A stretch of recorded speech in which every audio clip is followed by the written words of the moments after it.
urată și eu la mulți ani. Ne aflăm în piața prefecturii, de unde așteptăm din clipă în clipă să se aprindă decorațiunile de Crăciun.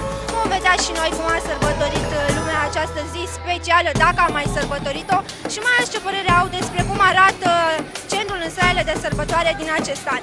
Cum au sărbătorit gorjenii data de 1 decembrie, Ziua Națională a României? Eu consider că au sărbătorit destul de frumos. Ne-a ajutat și timpul de data aceasta. Au participat într-un număr destul de mare față de anii anteriori.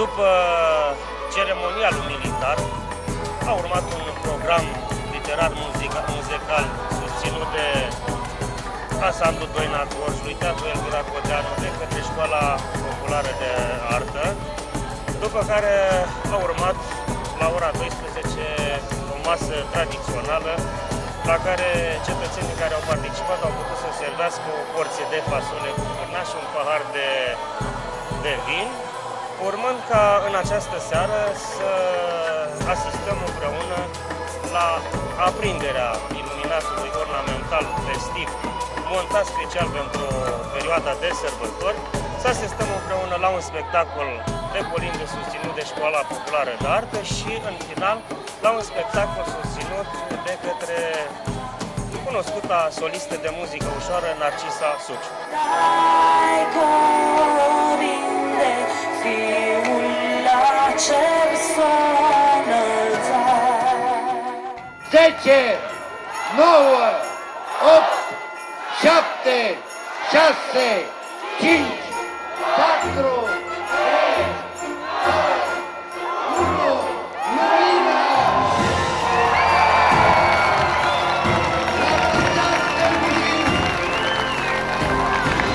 Să vă dau Dumnezeu sănătate! Muzica maestre!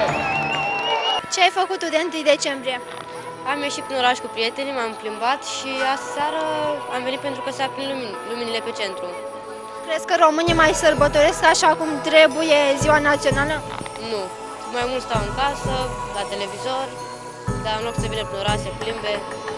Îți place cum arată centrul împodobit în salele de sărbătoare sau îți doreai să arate un pic altfel? Nu, arată chiar foarte bine, nici nu mă așteptam. Este foarte luminos și la așteptările mele nu mă așteptam deloc cum arată. Este foarte frumos.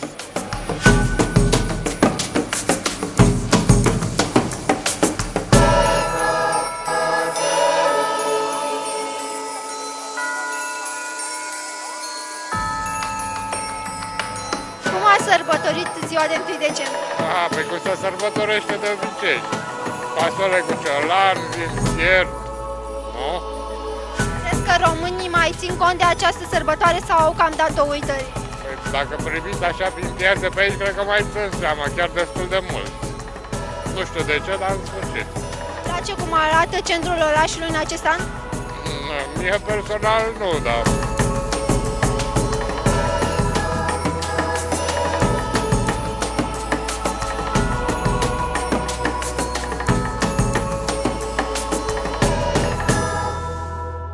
Am văzut ce au făcut gorjenii noștri de 1 decembrie. Târgu Jiul s-a transformat într-un oraș desprins parcă din basme datorită feriei de lumini și va rămâne așa pe tot parcursul sărbătorilor de iarnă.